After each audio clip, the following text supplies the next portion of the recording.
పనులకి మనం ప్రారంభోత్సవం చేసుకున్నాం. శంకుస్థాపనలు కాదు, ప్రారంభోత్సవం చేసుకున్నాం. రాష్ట్ర ముఖ్యమంత్రిగా చంద్రబాబు నాయుడు గారు ముఖ్యమంత్రిగా ఎన్నికైన తర్వాత చంద్రబాబు నాయుడు గారి ఆశీస్సులతో ఏదైతే నెల్లూరు రూరల్ నియోజకవర్గంలో అభివృద్ధి పనులు ఒక జాతరని తలపించే రీతిలో సాగుతూ ఉన్నాయి. ఇందుకు అన్ని రకాల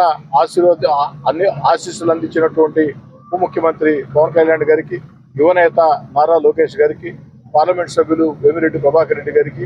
జిల్లాలో ఇద్దరు మంత్రులు అటు పొంగూరు నారాయణ గారికి, ఆనవ రామనారాయణ గారికి, అదేవిధంగా శాసనమండలి సభ్యులు బేదా రవిచంద్ర గారికి, నెల్లూరు నగర కార్పొరేషన్ మేయర్ రూప్ కుమార్ యాదవ్ గారికి అందరికీ ప్రత్యేకంగా ధన్యవాదాలు తెలియజేసుకుంటూ, కానీ ఇంకా చేయాల్సిన అవసరం ఉంది. ఇటీవల కాలంలో నెల్లూరు రూరల్ అభివృద్ధి పనుల కోసం ఒక సర్వే చేస్తే అందులో నెల్లూరు రూరల్ నియోజకవర్గంలో పూర్తి స్థాయి అభివృద్ధి జరగాలంటే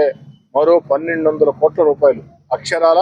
1200 కోట్ల రూపాయలు నిధులు అవసరం. దశల వారీగా, అవకాశాల వారీగా ఎన్ని రకాల అవకాశాలు ఇచ్చినా అన్ని రకాల అవకాశాలని మీ కోటమిరెడ్డి శ్రీధర్రెడ్డిగా స్థానిక శాసనసభ్యుడిగా సాధించి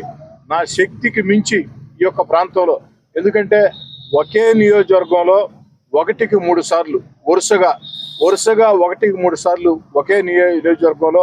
భారీ మెజార్టీలతో నన్ను ఎమ్మెల్యే గెలిపించిన దానికి నెల్లూరు రూరల్ నియోజకవర్గానికి ఎంత చేసినా తక్కువే. ఆ తక్కువని ఎక్కువ చేస్తూ నా శక్తికి మించి అన్ని రకాల ప్రయత్నాలు చేసి ఆ యొక్క అవకాశాలను సద్వినియోగం చేసుకుని రూరల్ నియోజకవర్గంలో అభివృద్ధి పనుల సాధన విషయంలో రాష్ట్రంలోనే అగ్రగామిగా, రాష్ట్రానికే ఒక ఆదర్శ నియోజకవర్గంగా తీర్చిదిద్ది, అదేవిధంగా ముఖ్యమంత్రి చంద్రబాబు నాయుడు గారు చేపట్టిన సంక్షేమ పథకాలని అర్హులందరికీ అందించి ఎక్కడా కూడా రూరల్ నియోజకవర్గంలో కక్షలు, కార్పణ్యాలు, రాజకీయ వివాదాలు లేకుండా అన్ని రకాల రూరల్ నియోజకవర్గాన్ని ప్రగతి పదంలో మీ అందరి సహకారంతో ముందుకు నడిపిస్తానని మాట ఇస్తూ